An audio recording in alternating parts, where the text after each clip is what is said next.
आज मुई बनामी सुजी और पालक खेचिया पापड़।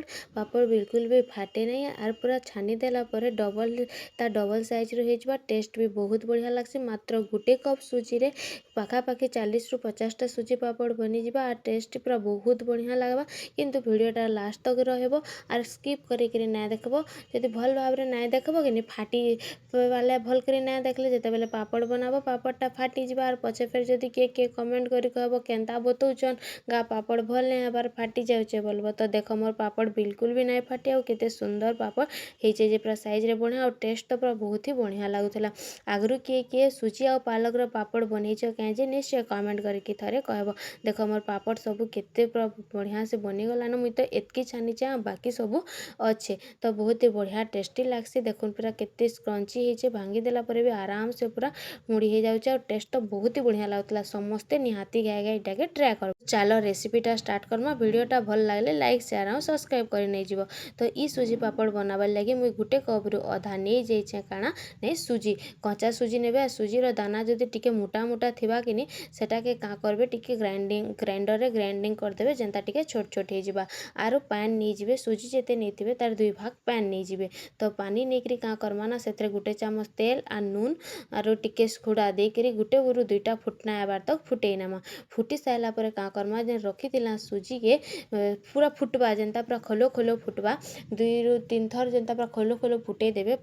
फुटले जाकरी से सुजी के दे देबे और सुजी दे साइला परे इन रेस्ट नबार बिल्कुल दरकार नहीं ना। इटा के हमको कंटिन्यूअसली चलावार अच्छे। सुजी गोटे कप नेले पानी तार 3 कप नेबे हैला।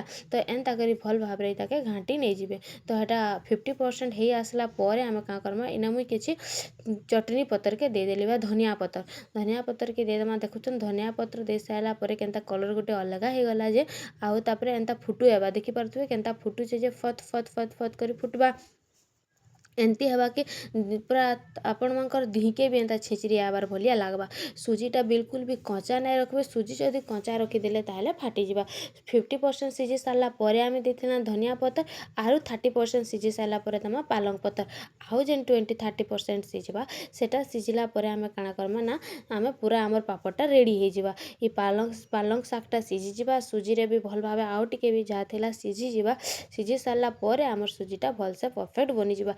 बनला बोली केंती जानबो जेते बेले साइड रु पूरा पापड़ी पापड़ी हे पतला पतला हे छाड़ी आबा तो हेते बेले जानबो। एंता करे थिकनेस पके देखबो देखि पारथुबो केंता केंती पडुचे जे टिके ध्यान से जदि वीडियोटा के देखबो थरे 2 थर थरे रे नहीं जानि पारले भी 2 थर जदि देखबो वीडियोटा श्योर जानि पारबो।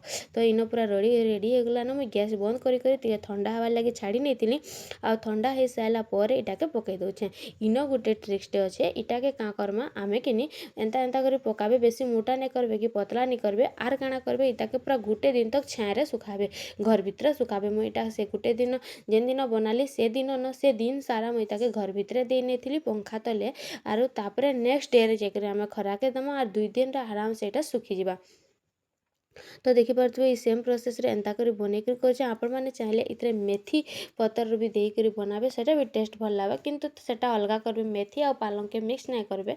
तो एंता करी सबु जाकर में ना पके नहीं जाउछे। देखि पारथुबे साइजटा पूरा सेम होउछे। आउ जदि इन गुटे साइज रो बनाबार लागि चाहुछन बेले का करबे गुटे गुटे चूड़ी थुई देबे और टिके कम कम करी करी देबे। मैं टिके बड़ बड़ साइज रो बनाउछे आउ मैं डायरेक्ट हेंती ही बनाउछे। देखो सबु जाकर बनी गला न जेन दिन सुखेइतिली इटा होचे तार नेक्स्ट डे रो प्रोसेस देखि पारथुबे केते सुखी जे सॉरी नेक्स्ट डे नहीं से दिन इवनिंग माने रातिर 8-9 बजे कथा इटा 8-9 बजे और नेक्स्ट डे रा होचे इटा नेक्स्ट डे रे देखि पारथुबे केते सुखी जाइछे। इटा छाई रे ही एते सुखीचे आउ तार आरो दिन मुई ताके खरा रे इटा देबार लागि ऊपर के आनिचे आउ खरा रे इटा के मैं गुटे दिन खरा रे पूरा इटा के भल भाबे सुखवार लागि छाड़ी देबे।